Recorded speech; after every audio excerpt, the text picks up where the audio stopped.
Holidays nale, adu namma GT Holidays da. GT Holidays, South India's #1 travel brand.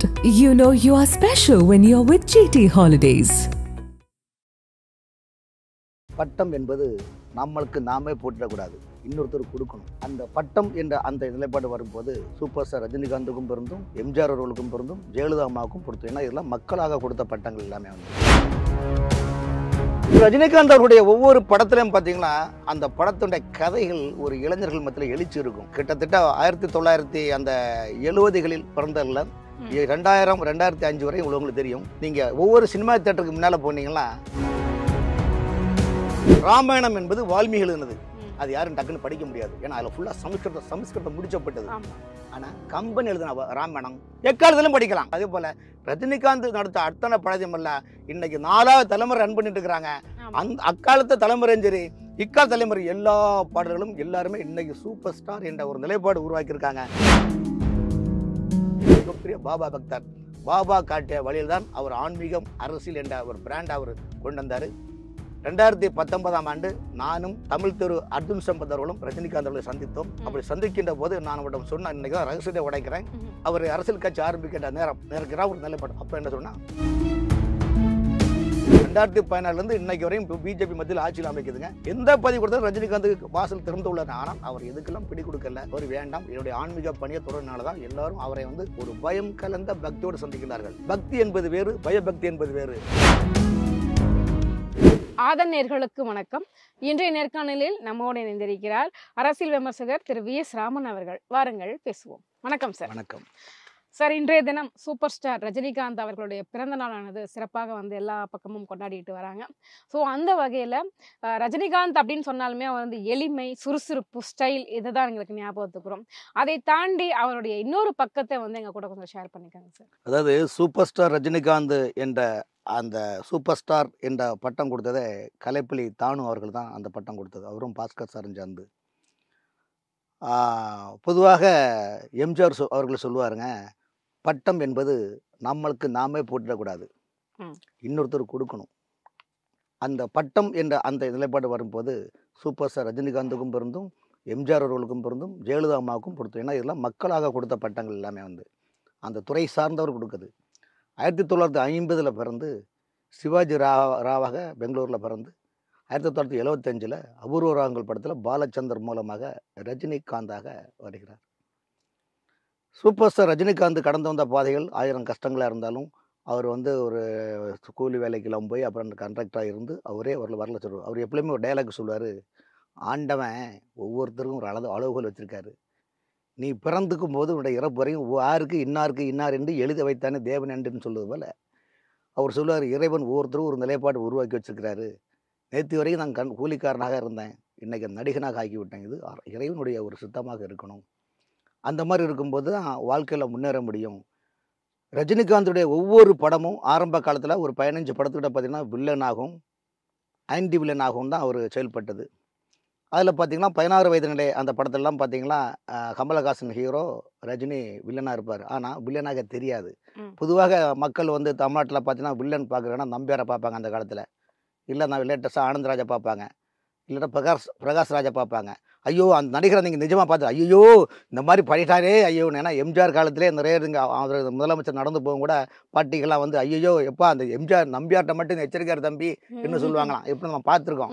So அதே போல் அந்த அடிப்படையில் பார்க்கும்போது ரஜினிகாந்த் 16 வயதில் வில்லன் கேரக்டராக இருந்தாலும், அந்த பரட்டை என்ற கேரக்டரில் இருந்தாலும் அவர் மக்கள் நிஜமான வில்லனாக இருப்பார்கள். ஒரு நகைச்சுவையாகவும் ஒரு கருத்துக்களையும் முன்வைப்பாருங்க. ஸோ அந்த மாதிரி உள்ள நிலைப்பாடில் பார்த்தீங்கன்னா இந்த வேலைக்காரன் படம் பாருங்க.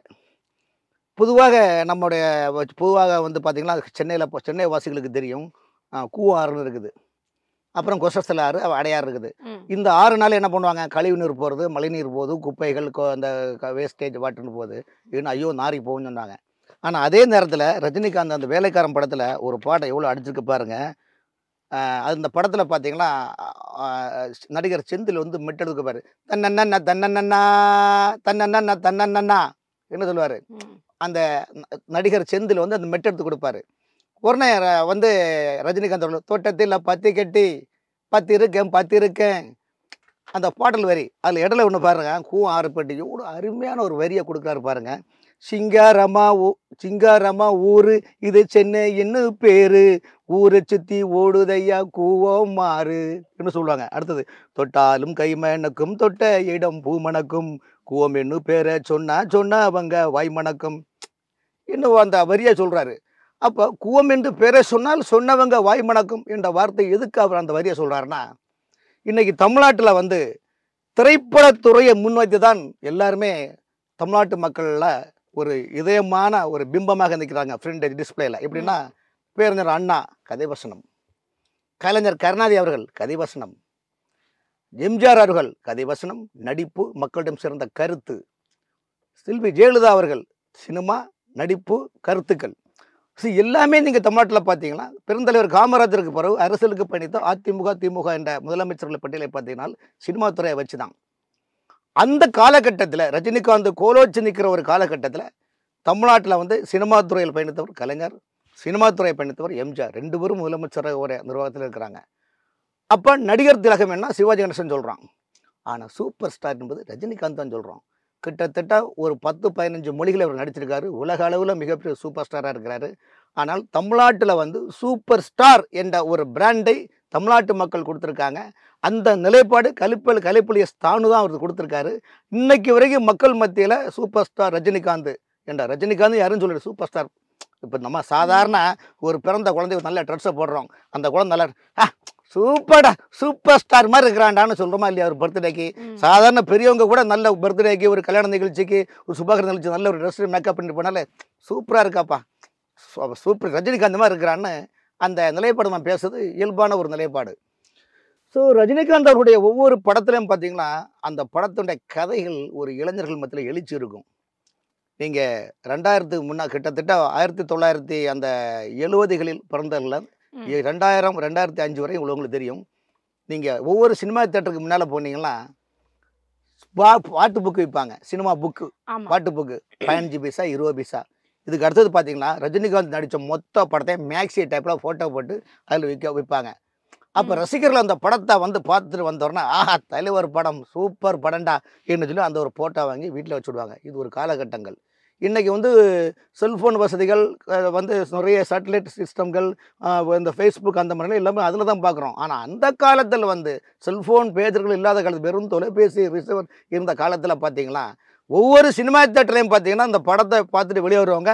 கண்டிப்பாக 15 பைசா நானே வாங்கியிருக்கேன். எங்கள் பள்ளிக்கூடத்துலாம் படிக்கும்போது ஒரு புக்கு வாங்குவோம், 15 பைசா ஒரு பையன் வாங்குவான். நாங்கள் வந்து வாத்தியாருக்கு தெரியாமல் அந்த புக்கை பார்த்து, அந்த பாட்டு புக்கை பார்த்து ஒவ்வொரு பிடிச்ச பாட்டு பேப்பரில் எழுதி வீட்டில் வச்சுக்கிடுவோம். அதுலேயே அம்மா அப்பா தெரியாமல் காணாமல் படித்து படும்போது இந்த பாட்டை பாடிட்டு தான் வருவோம். இது ஒரு காலகட்டங்கள். ஸோ அந்த காலகட்டத்தில் பார்த்தீங்கன்னா தமிழ்நாட்டில் வந்து இன்றைக்கி சென்னை வந்து நிறைய பேருக்கு முகவரி கொடுத்துருக்குது. சென்னை நீங்கள் தென்னிந்தியாவிலே பார்த்தீங்கன்னா நீங்கள் ஒரு ஹிஸ்டரி எடுத்து பாருங்கள். கேரளா மாநிலத்தில் திருவனந்தபுரம்னு சொல்கிறோம், கர்நாடகத்தில் பெங்களூர் சொல்கிறோம், ஆந்திராவில் வந்து நம்ம ஹைதராபாத்னு சொல்கிறோம், தலைநகரத்தில் எல்லாமே. ஆனால் தமிழ்நாட்டில் சென்னையில் தான் சினிமா துறையை கோலோச்சி மிகப்பெரிய ஞானத்தை மிஞ்ச ஒரு தலைவர்களாகவும் மகான்களாகவும் இருந்தது சென்னையில் சினிமா துறை தான். இந்த கலைத்துறையில் வந்து பார்த்திங்கன்னா அவருடைய 100வது படம் வந்து உங்களுக்கு தெரியும், ராகவேந்திரா படம். மிகப்பெரிய ஆன்மீக சிந்தனையை விட்டு இன்றைக்கி வந்து மந்திராலயில் இன்றைக்கி ஆன்மீக அந்த அந்த ராகவேந்திரா படத்தை பார்த்தப்பறம் தான் பக்தர்கள் அங்கே போகிறாங்க. அதேமாதிரி அண்ணாமலை என்ற திரைப்படம், அந்த அண்ணாமலை திரைப்படம் வந்து திருவண்ணாமலைக்கு ஒரு வேல்யூ கூறினது. மக்கள் எல்லாமே, அதாவது இப்போ சென்னை வாசிகளை நீங்கள் பார்த்தீங்கன்னா பௌர்ணமினாலே நேர திருவண்ணாமலை போயிடுறாங்க.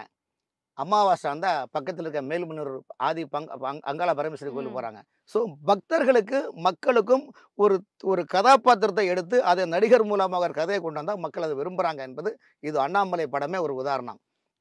அதே போல் அண்ணாமலை பார்த்து கட்டி பறக்குதடி அண்ணாமலை சைக்கிள்னு நடிகர் குஷ்புக்கு அவர்களுக்கும் மிகப்பெரிய எழுச்சி கொடுத்ததும் அந்த ஒரு படம் தான். ஆனால் அவர் நிறைய சோதனைகளும் அனுபவிச்சிருக்காரு. சோதனைகள் என்பது சாதாரண சோதனைகள் கிடையாது.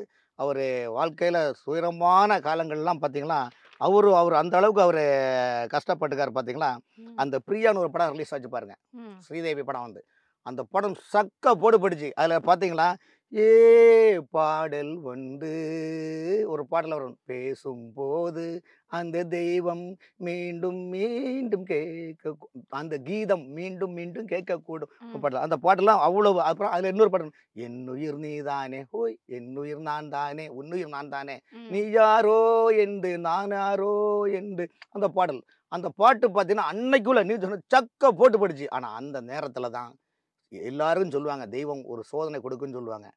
அந்த சோதனையான காலகட்டம், அந்த நேரம் காலகட்டங்கள் ஊடகங்கள் பல விஷயங்கள் எழுதின.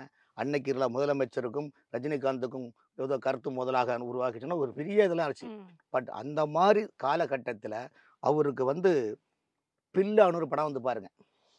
அந்த பில்லான படம் வந்து அதில் தான் ஒரு பாட்டு வரும், பங்கி அடிச்சேண்டி சொல்லுவாங்க. அடுத்து பான்பீடா போட்டேண்டி, சிங்கிள் டபுளாச்சி, சிவப்பெல்லாம் வெளுப்பாச்சி ஒன்று போட்டு இந்த டப்பாங்குத்து பாட்டு, வெத்தலைய போட்டேண்டி, சக்தி கொஞ்சம் மருதடி, சக்தி கொஞ்சம் மறையில புத்தி கொஞ்சம் மருதடி, அதில் டக்கர டக்கர டக்கரக்கா அது ஒடுவது பின்னாலே படுவது தன்னாலே, இந்த நேரம் பார்த்து என்ன இழுக்குது ஏ தன்னாலே, ஏ அப்பா ஏ டப்பா. அந்த டப்பா பாட்டுனா அது பள்ளிக்கூடத்தில் பாடுகிற இன்னைக்கு உள்ள என்ன மாதிரி 50 வயசு உள்ள ஆட்களுக்கு அந்த பாட்டு இன்னைக்கு எங்களுக்கு ஞாபகம் வரும்போது அந்த பாடல் சினிமா வரிகளோடு உங்களுக்கு நம்ம பாடுறோம்.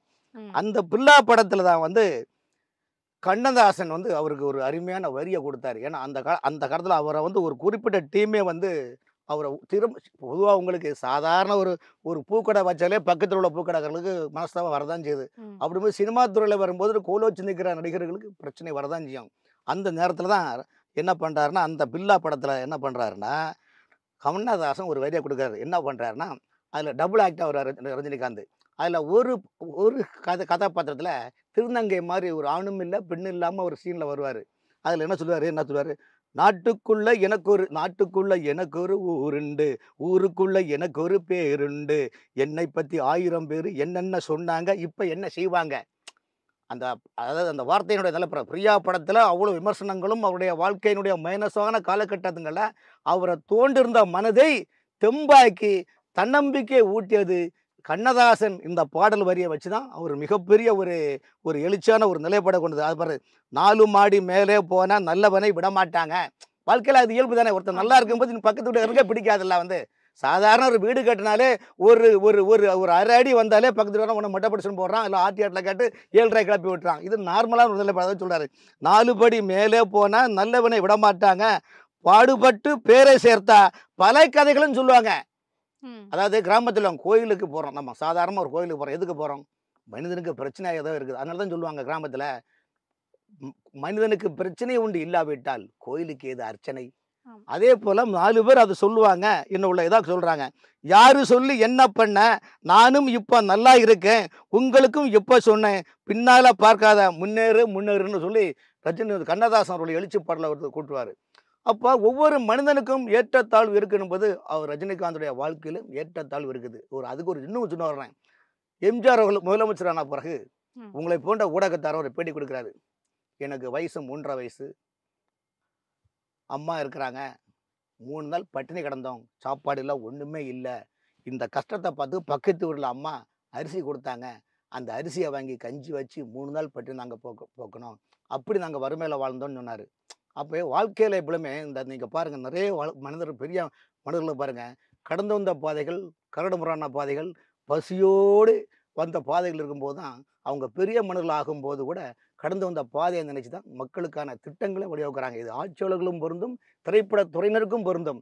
அதனால தான் ரஜினிகாந்த் அவர்கள் கடந்த கால வாழ்க்கையில் பற்றி இவ்வளோ இன்னல்கள் இருந்தும் அவர் ஒவ்வொரு பேட்டியிலும் பாருங்கள், பாலச்சந்தர் அவரை அறிமுகப்படுத்தின பாலச்சந்தர் அவர்கள் பல முறை சொல்லுவார், ரசிகர்களே நீங்கள் நான் சில நேரத்தில் வாடா படம்னு சொல்லி நீங்கள் கண்டுக்கிடாதீங்க, காரணம் என்னுடைய சீடன். என்ன ரஜினிகாந்த் சரிதானா ஐயா நீங்கள் சொன்ன. அதாவது அவர் அந்த பேட்டிலாம் பார்த்தீங்களா, ஒரு வாத்தியார்கிட்ட ஒரு குழந்தை எப்படி இருக்கும், கிட்ஸ் பள்ளிக்கூடத்தில் நீங்கள் பார்த்துருப்பீங்க, அந்த பிள்ளைங்க அப்படியே இருக்கும். அதே போல் பல பேட்டிகள் பார்த்தீங்களா, ரஜினிகாந்த் அவர்கள் இன்றும் தன் குருநாதரை ஒரு வாழ வைக்கக்கூடிய தெய்வமாக தான் அவரை பார்த்துருக்கிறாங்க. இப்படி வாழ்க்கையில் ஒரு மனிதன் பார்த்தீங்கன்னா முன்னேறக்கூடியதில்லை. 90% தான் அந்த மாதிரி நினைக்கிறாங்க, 10% பேர் கடந்து அந்த பாதையை மறந்துறாங்க என்பது சமூகத்தில் நீங்களே நிறைய பார்த்துருப்பீங்க அந்த மாதிரி. ஸோ அப்படிப்பட்ட ரஜினிகாந்த் அவருடைய வாழ்க்கையில் பார்த்தீங்கன்னா, அவருடைய அந்த ஒவ்வொரு திரைப்படத்துறையில் பார்த்தீங்கன்னா கிட்டத்தட்ட 170 படத்துக்கிட்ட அவர் நடித்து எல்லா படமும் கிட்டத்தட்ட ஒரு 100 படத்தில் பார்த்தீங்கன்னா ஒரு 75% படம் அவருக்கு மிகப்பெரிய வெற்றியை கொடுத்தது. இன்னைக்கு அவரு வந்து ஆன் ஸ்கிரீன்ல வந்தாலே போதுமே பெரிய அளவுக்கு ஆமா, ஒரு அது மாதிரி தான் ஆரவாரம் அது இருக்கும் மாதிரி இந்த குரு மக்கள்கிட்ட. சிஷ்யன் ம். குரு சிஷ்யன் படத்துலலாம் பார்த்தீங்கன்னா அந்த அந்த படத்தில் பார்த்தீங்கன்னா பிரபுவும் ரஜினிகாந்தும் அதில் ஆமா. நடிப்பாங்க. ம். அப்போ வினு சக்கரவர்த்தி இன்ஸ்பெக்டராக வருவார். ஆமா. இவர் என்ன பண்ணா வினு சக்கரவர்த்தி எல்லாரும் மிரட்டி இந்த லஞ்சம்லாம் வாங்க லஞ்சத்தை படி இதெல்லாம் நான் இதில் இதெல்லாம் அந்த லஞ்சத்தை படி சொல்லும்போது மனோரமா தான் வினு சக்கரவர்த்தியா மனைவி. இவங்க 2 பேரும் மாறுவேடத்தில் நாங்கள் இங்கே வருமானத்துறை ஆஃபீஸராக வந்திருக்கிறோம், உங்கள் பீரோவெல்லாம் திறக்கணும் பார்த்தா ஒரே நகை நட்டும் பணமும் இருக்கும். இதெல்லாம் யாது பண்ணணும்? அது ஐயா எங்கள் வீட்டுக்காரரு இன்ஸ்பெக்டராக இருந்தார், அந்த பண்ணணும். ஒரு எழுதி கொடுன்னு சொல்லிட்டு ஒயிட் பேப்பரை வாங்கி என்னுடைய கணவர் இந்த பணம் அனைத்தும் பொதுமக்களை ஏமாற்றி மிரட்டி வாங்கிய லஞ்ச பணத்தில் கைப்பற்றியதுன்னு ஒரு காப்பி எடுத்து கையில் எடுத்துகிட்டு போயிடுவார். கையில் எடுத்துகிட்டு போயிடுவோம்னா வினு சக்கரவர்த்தி சாயங்காலம் வீட்டுக்கு வந்தால் யாருங்க அது இன்கம் டேக்ஸ் ஆஃபீஸர் வந்தாங்கன்னு. இன்கம் டேக்ஸ் இங்கே எவன்டா வந்தாங்க இவங்களே மாட்டிக்கிடுவாங்க. மாட்டிக்கிட்டு அந்த ஒரிஜினல் காப்பின்னு சொல்லி இந்த பிரபுவும் அந்த நம்முடைய ரஜினிகாந்த் அவர்களும் வினு சக்கரத்தை காட்டுவாங்க. இந்த பாரு உங்கள் மனைவி எழுதக்கூடிய லெட்டர்னு.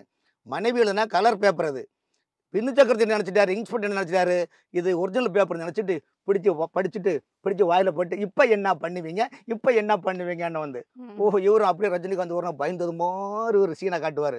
அப்படியா ஐயோ ஏய் உங்களை முட்டை பேத்துறவங்களான்னு சொல்லுவார். அப்படியான்னு இந்த பாக்கெட்லேருந்து 5 காப்பியை காட்டு, ஜெராக்ஸ் காப்பி, இந்த காப்பி காட்டு, இப்போ என்ன பண்ணுவீங்க இதெல்லாம் வந்து அதாவது அந்த நகைச்சுவை நம்ம நினைக்கலாம். ஆனால் வாழ்க்கையில் வந்து அதில் நிறைய கருத்துக்களை திணிக்கக்கூடிய ஒரு நிறைய விஷயங்கள் வந்து அது மாதிரி இந்த முரட்டு கலையில் பார்த்தீங்களா இளைஞர்களுக்கு சொல்லுவார். பொதுவாக எம் மனசு தங்கம் ஒரு போட்டு இன்னும் வந்துச்சுன்னா சிங்கம், உண்மையே செய்வேன் நல்லதே செய்வேன் வெற்றி மேல் வெற்றி வரும்.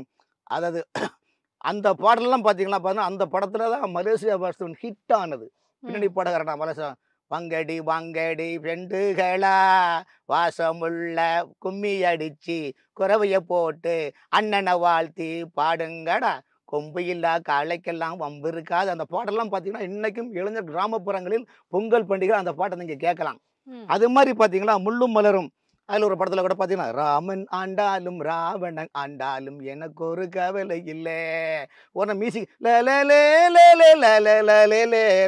அது பெண்கள் வந்து அந்த கிராமத்தில் கூரை புடவை போட்டுட்டு அப்படியே இந்த இது பண்ணுவாங்க. அப்படியே வந்து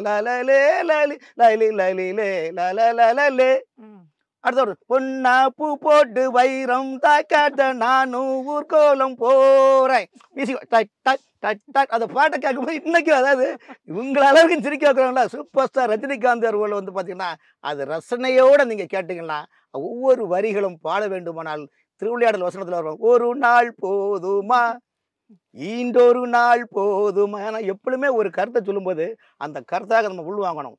ஒரு திரைப்பட நடிகரிடம் வசன கருத்துக்கள் சொல்லும்போது அந்த வசனத்தை முதல்ல உள்வாங்கணும். உள்வாங்கும்போது நடித்தாதான் அங்கே வந்து கரெக்டான ஆக்டான ஒரு செயல்பட முடியும். ஸோ அதனால தான் நான் எந்த நிகழ்ச்சி போனாலும் முதல்ல அந்த கருத்துக்களை உள்வாங்குவேன். என்ன சொல்கிறாங்க என்பது ஒரு ஆங்கராக உங்களே நாங்கள் சிரிக்க வைக்கிறாங்கன்னா என்னுடைய கருத்துக்கள் நான் எவ்வளோ அதை வந்து எடுத்து அதை உள்வாங்கி படிச்சுக்கணும் பாருங்கள். அது மாதிரி மிஸ்டர் பாரத் படத்தில் அபூர்வமான படங்கள் இருந்து என்னம்மா கண்ணு சவிக்கம்மா ஆமாம்மா கண்ணு 2 பேரும் எதிரிங்க. ஆனால் அதை பங்காளி மாதிரி அங்காளி பங்காளி கிராமத்தை சொல்லுவாங்க. அவனை 2 அங்காளி பங்காளி அவனு சண்டை போடுவான் அதனால ஒன்று சேருவான்னு சொல்லும்போது என்னம்மா கண்ணு சவிக்கியம்மா யாருக்கிட்ட சண்டைக்கு வராங்க மாறி மாறி அந்த இது பண்ணும். அதே மாதிரி வந்து அதில் அம்பிகா அதான் ரஜினிகாந்த் அதில் கதாநாயகி. அதில் மியூசிக் போடுவான். டக் டக் டக் டக் எடுத்துடுவாங்க. யாருது கதவை தட்டுவார் ரஜினிகாந்த். யாருது நான் தானா நான் தான் இன்னும் சொல்லுவாங்க. ஒரு நாள் ரஜினிகாந்த் திரும்ப போடுறான். ஒரு நாள் டக்குன்னு நீங்கள் தானா ஒரு பாட்டு வரும். அந்த பாட்டு என்ன படம் தெரியுமா? ஏசி அந்த பிரிட்ஜை திறப்பார். டபுள் டோர் சிங்கிள் டோர் பெரிய டோர் இருக்கும். அந்த டோரை திறந்தார். திறத்தோன்னா அம்பிகா நடிகை அம்பிகா வந்து கதாநாயகி அந்த பிரிட்ஜில் வந்து வெளியே வராங்க. உடனே மியூசிக் எடுத்துடுவான். உடனே காத்திருந்து காதவை திறந்த முன்னுக்கு வாடி காதல் செய்ய கத்துத்தரணும் உள்ளுக்கு வாடி வாழ துடிக்கும் மன்மத பூவே என்ன சொல்ல வேணும் நான் உள்ளதை செய்வேன் சொன்னதை செய்வேன். அந்த பாடல் அதாவது அந்த வசனத்தை எப்படி பாருங்க. கதவை தட்டுறாங்க துறக்கல. ஒரு நாள் கதாநாயகர் யார் அது நான் தான் என்ன சொல்றாங்க. ஸோ இது வந்து எப்படின்னு எடுத்துக்கலாம். அதாவது பார்வையாளர்களை வந்து அந்த வரிகளை வந்து எப்படி எழுதுறதாக அதாவது நம்ம ரசிக்கப்பதாக இருந்தாலும் அந்த பாட்டோட வரிகளை வந்து எந்த அளவுக்கு உன்னிப்பாக நம்ம பார்த்துருக்கோம் பாருங்க. அதுக்கு மாதிரி வந்து படிக்காத படத்தில் பார்த்தீங்களா கமலஹாசன் இது நடிகர் திலகம் சிவாஜி கணேசன் ஒரு அம்மா கிடையாது, சித்தி வீட்டில் தான் அந்த பிள்ளை வளருது. தகப்பனார் வந்து சித்திட்ட 2வது மனைவி விட்டு பார்த்துக்கன்னு சொல்கிறாங்க. பிள்ளைங்களை விரட்டி விட்டுருவாங்க. அதில் வந்து ராஜாவுக்கு ராஜான்னா அந்த அந்த அந்த சீனில் பார்த்தீங்கன்னா அந்த கோபுரத்தை சரிச்சு போடுவாங்க. சரிச்சு காரை வந்து இப்படி வைப்பாங்க. ஆக்சுவலாக கார் இப்படி தானே வரும் ரோட்டுக்கு மேலே. அந்த படத்தில் பார்த்தீங்கன்னா காரை இப்படி வைப்பாங்க. ராஜாவுக்கு ஒன்று பிசு பூ நிப்பிடும். அந்த காலத்தில் பார்த்தீங்கன்னா என்ன மாதிரி நிறைய பிள்ளைங்க பழுத இந்த பாட்டு தான். ராஜாவுக்கு ராஜான்னா அந்த எனக்கு மந்திரிங்க யாரும் இல்லை. அதில் அடுத்தவனை கெடுத்ததில்லை, உழைப்பில் தான் பொழைச்சதில்லை, உழைப்பை நம்பி பொழைப்பு இருக்குது, நான் உண்மையான ஊருக்குள்ளது வந்து. அடுத்தது வந்து பார்த்தீங்கன்னா அதே ஒரு சோட்டு கிளி அதை பாருங்க, அது பாருங்க, செல்லும் வழி எங்கெங்கும் பள்ளம் வரலாம். இப்போ மழை பெய்யுது பார்த்தீங்களா, நீங்க எப்ப மழை பெய்யுது பார்த்தீங்க? இல்ல அது அதுக்கு இப்போ சோசியல் மீடியாவில் ட்ரெண்டிங் பாடலை தமிழ்நாட்டில் எங்கேயாவது மழை பெய்யுது 2-3 நாள் மழை தொடர்ந்து பெஞ்சுன்னா அந்த ட்ரெண்டிங் நியூஸ்ல வைரல் என்ன, செல்லும் வழி எங்கெங்கும் பள்ளம் வரலாம். நேர்மை அது அந்த அதுக்காக சொல்றேன். அதாவது 30 செகண்ட்ல நீங்க பாத்தீங்கன்னா இப்ப கூட பெய்த மழையில அந்த நிறைய மாணவர்களை வந்து ட்ரெண்டிங் பாடல அந்த வரியை தான் கொண்டு கொடுக்குறாங்க. ஸோ பாடலும் போது நகைச்சுவையாக இருக்கலாம், ஆனால் ரசனையில் கருத்துக்களை உள்ளது என்பதுதான் அதனுடைய பாடல் வரி சொல்றான் வந்து. அது மாதிரி ராஜாதி ராஜா படத்துல என்கிட்ட மோத ஆனந்தராஜ் தான் அதுல வில்லன் நினைக்கிறேன். அவர் வந்து என்கிட்ட மோதாதே நான் ராஜாதி ராஜனடா வம்புக்கு இழுக்காதே. ஸோ அந்த வரிகள் எல்லாம் பார்த்தீங்கன்னா ஒரு எழுச்சி இருக்கு அந்த பாடலை. பாருங்க, நீங்க ரஜினி ரசிகரார். இல்ல நான் இதை வந்து நீங்கள் சொன்ன முறையாக நான் இதை கடுமையாக 3 மணி நேரம் கடுமையாக ஹோம்ஒர்க் தான் செய்தேன். அந்த ஹோம்ஒர்க்குடைய விளைவுதான் உங்களை சிரிக்க வைத்துள்ளது மட்டுமல்ல, உங்களை சிந்திக்க வைத்துள்ளது என்னுடைய அந்த கருத்துக்கள். தலைமுறைகளை தாண்டிய ஒரு நடிகர் அப்படின்னு கூட சொல்லலாம். 80s ஆகட்டும் 90s ஆகட்டும், இப்ப 2K கிட்ஸ் கூட வந்துட்டு ரஜினியை வந்து ரொம்பவுமே ஒரு போற்றி புகழ்றாங்க. அதாவது இதை பற்றி எப்படின்னா, ராமாயணம் என்பது வால்மீகி எழுதினது. அது யாரும் டக்குன்னு படிக்க முடியாது, ஏன்னா அதில் ஃபுல்லாக சமஸ்கிருதம் முடிச்சப்பட்டது. ஆனால் கம்பன் எழுதின ராமாயணம் எக்காலத்திலும் படிக்கலாம். காரணம் டிரான்ஸ்லேட்டர் பண்ணது அவர் கம்பன் வந்து. வால்மீகி ராமாயணத்தை அவர் சமஸ்கிருதம் முடிச்சு போட்ட ராமாயணத்தை அதை எழுதி எளிய வடிவில் தமிழ் ஆக்கம் பண்ணது வால்மீகி ராமாயணம். அதனால தான் கம்பராமாயணம் எக்காலம். அதே போல் ரஜினிகாந்த் நடத்த அத்தனை படத்தையும் அல்ல, இன்னைக்கு 4வது தலைமுறை ரன் பண்ணிட்டு இருக்கிறாங்க. அந்த அக்காலத்து தலைமுறையும் சரி இக்கால தலைமுறை எல்லா பாடல்களும் எல்லாருமே இன்னைக்கு சூப்பர் ஸ்டார் என்ற ஒரு நிலைப்பாடு உருவாக்கியிருக்காங்க. அதே போல் மனிதன் படத்தில் பாருவாங்க, வானத்தை பார்த்தேன் பூமியை பார்த்தேன் மனுஷனை இன்னும் சோக பாடல்கள், பெரிய சோக பாடல்கள் வந்து பார்த்தீங்கன்னா சித்துக்கு நல்ல சிட்டுக்கு ஒரு சிறகு முளைத்தது. அந்த பாட்டில் பார்த்தீங்கன்னா எவ்வளவோ விஷயங்களை வந்து அது மாதிரி அந்த பாயும்புலி படத்தில் பார்த்தீங்கன்னா சிலுக்கு சிம்மதா சக்க போடுவாங்க. அதில் பார்த்தீங்கன்னா மலேசியா வாசுதேவனுக்கு மிகப்பெரிய ஹிட் ஆச்சு. அந்த மியூசிக்கை போட்டு அடிப்பாங்க. எல்லா சினிமா தேட்டரில் அந்த படத்தை யாருமே அந்த தேட்டரில் படத்தை பார்த்து அந்த பாடலை கேட்குறவங்க யாருமே உட்கார இல்லைங்க. இந்த அடி மச கத்தடிக்க ஒரு மியூசிக் டம்மு போட்டு குத்துவாங்க வந்து, வாட்டி கொஞ்சம் சேர்த்தாமைக்க மானே மா கோயில்ல அடி மச கத்தடிக்க தங்கம் மாடு. அந்த மியூசிக்கை பார்த்தீங்கன்னா நம்மளே என்னடா இந்த பாட்டு. அதுலதான் சிலுக்கு சிம்முடைய புகழுக்கு உச்ச கட்டம் அந்த பாடல் தான்.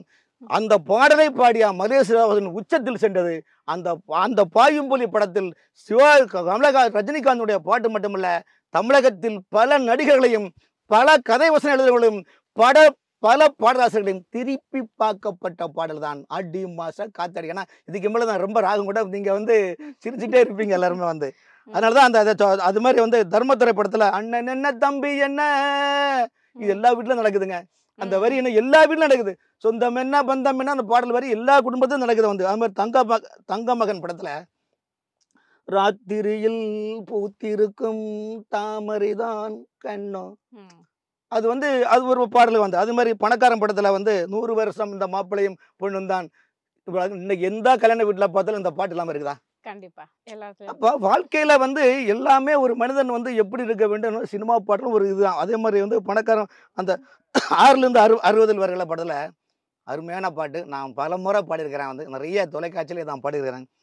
கண்மணியே காதல் என்பது கற்பனையோ காவியமோ கண்பறைந்த ஓவியமோ எத்தனை எத்தனை இன்பங்கள் என்பது சொல்லுதம்மா பாடல. அந்த பாடல் வரியெல்லாம் பார்த்தீங்கன்னா நீங்கள் எவ்வளோ டென்ஷனாக இருந்தாலும் அந்த பாட்டு வரி உங்களை அப்படியே ரிலாக்ஸ் கொடுத்துட்டே இருக்கும் மைண்ட் செட்டப் வந்து. அதே போல் வந்து பார்த்தீங்கன்னா பாட்சா படத்தில் ஆட்டோக்காரன் இன்னைக்கு வரைக்கும் பார்த்தீங்கன்னா ஆயுத பூஜைக்கு வரும்போது ஒவ்வொரு ஆட்டோ ஸ்டாண்டில் இந்த ஆட்டோக்காரன் நாலு தந்த அந்த பாடல் வரி இல்லாத யாரும் எந்த ஆட்டோ ஸ்டாண்டில் போனாலும் அந்த பாட்டு தான் பாடுறாங்க. அது மாதிரி வந்து நல்லவனுக்கு நல்லவன் தான் உன்னைத்தானே தஞ்சம் இன்றி நம்பி வந்தேன் நானே ஒரு பூ எடுத்தேன். அந்த பாடல் அது ராதிகா நடித்த படம். அந்த பாட்டு பண்ண முழுக்க அந்த காதல் படம்னு சொன்ன காதலான ஒரு நிலைப்பாடில் சொந்த கதைகளையும் குடும்ப சித்திர வரைகளையும் அதை எடுத்து பண்ணியிருக்காங்கன்னா, அது மாதிரி இளமை ஊஞ்சடிக்கிறத வந்து அதில் வந்து ஏ முத்து முத்தா சொத்து சொத்தா காத்திருக்கே தென்னங்கொல்லே அதை அட்டைய போல் மெத்தையத்தான் போகுதடி தண்ணி புள்ளே கண்ணி தண்ணீர் கருத்திருக்கு அந்த தவளை சத்தம் கேட்டிருக்கேன் ஊரும் உறங்கி இருக்கேன் நான் உறங்க இடம் கிடைச்சிருக்கேன். அதில் அடுத்து மியூசிக் போடுவான். அது இதுக்காம் படைச்சான் சாமி.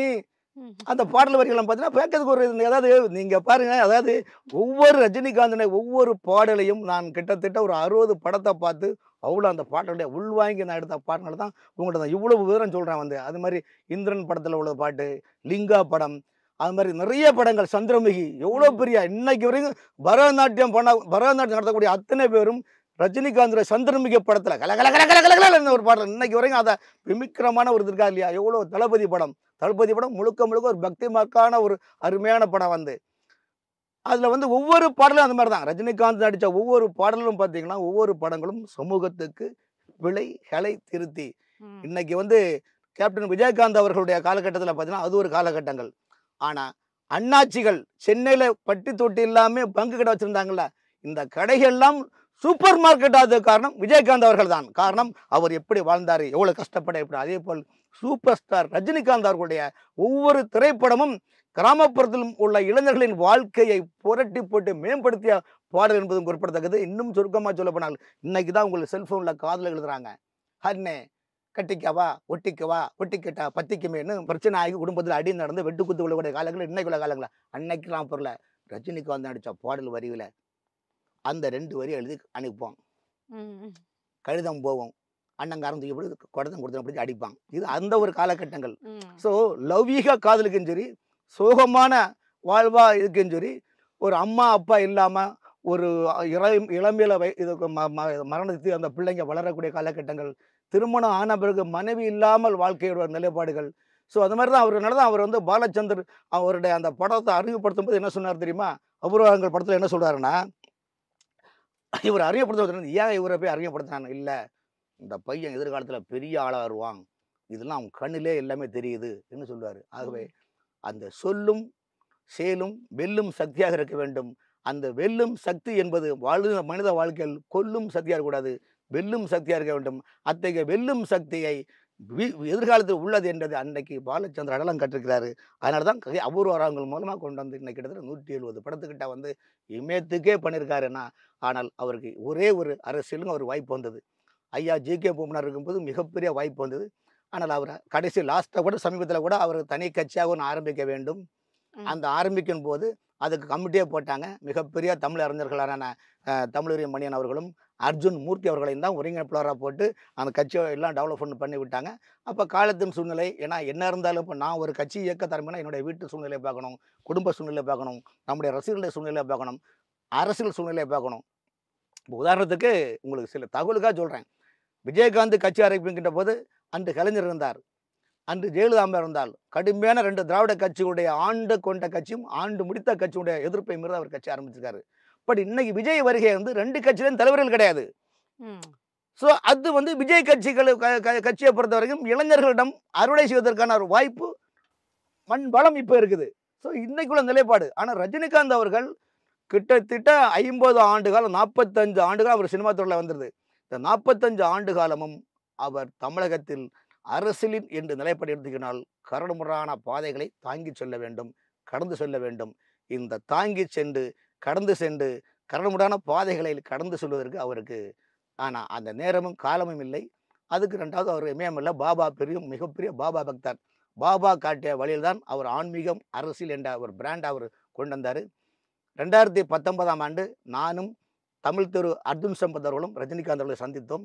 அப்படி சந்திக்கின்ற போது நான் அவரிடம் சொன்ன, இன்னைக்கு தான் ரகசியத்தை உடைக்கிறேன், தேர்தல் அவர் அரசியல் கட்சி ஆரம்பிக்கின்ற நேரக்கிறா ஒரு நிலைப்பாடு. அப்போ என்ன சொன்னால், கன்னியாகுமரி மாவட்டத்தில் விவேகானந்த ராக் இருக்குது, அந்த விவேகானந்த ராக்கில் நீங்கள் ஒரு முறை வந்துருங்க ஏன்னு கேட்டார். அப்போ நான் சொன்னேன், சுவாமி விவேகானந்தர் அமெரிக்காவுடைய சிக்காகோ உரைக்கு முன்னால் அங்கு கன்னியாகுமரியில் அந்த பாறையில் வந்திருந்தது என்னென்னா, கன்னியாகுமரி பகவதி அம்மனுடைய காலடி பட்ட இடம் தான் அந்த பாறை. இந்த விவேகானந்த ராக் இருக்குல்ல, அந்த இடத்துல தான் அந்த ஸ்டாச்சு இருக்குல்ல, அங்கே நீங்கள் ஒரு முறை போய் உட்காந்து ஒரு மெடிடேஷன் நீங்கள் செஞ்சிட்டிங்களா, அது மேற்கு வங்காளத்தில் ஒலிக்கும், இந்தியாவில் ஒரு ஆன்மீக புரட்சி உங்களுக்கு உருவாகும் என்று சொன்னேன்.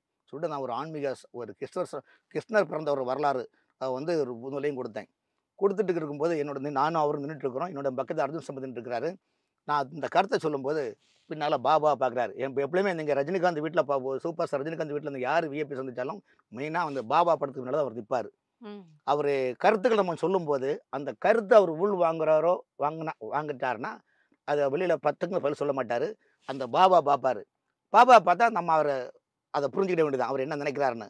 அப்போது எங்கிடம் அர்ஜுன் சம்பத் சொன்னது, பாபாவுடைய ஆசியும் அருளும் சூப்பர் ஸ்டார் எப்பவுமே இருக்கின்றது, உங்கள் கருத்துக்கு நல்லது, வாழ்த்துக்கள்னு சொன்னார். கும்பிட்டுட்டோம். அது அன்னைக்கு நிறைய பேப்பர்லாம் போட்டிருந்தாங்க. அதனால் ரஜினிகாந்த் அவர்களை இந்த அளவுக்கு நானும் நேசிக்க காரணம், அவரையும் நான் வந்து சந்தித்து பல கருத்துக்கள் பேசுவதற்கு எனக்கு வாய்ப்பு கொடுத்த காலகட்டங்கள் என்பதை இந்த நேரத்தில் உங்கள்கிட்ட பதிவு பண்ணுறேன். அதனால் சூப்பர் ஸ்டார் ரஜினிகாந்த் அவர்கள் அவர் மக்கள் மனதில் எப்பொழுதுமே இருக்கிறார்.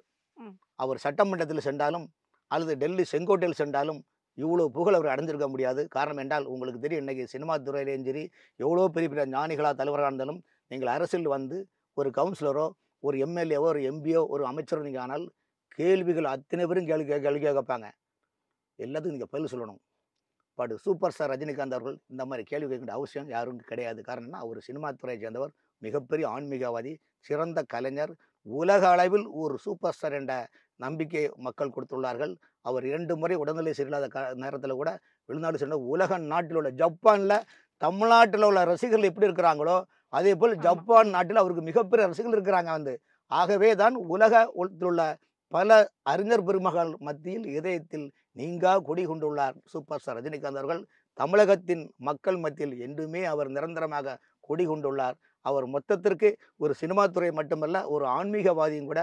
யாரையும் அவர் இதுவரைக்கும் ஒரு கடினமான வார்த்தை அவர் சொன்னது கிடையாது.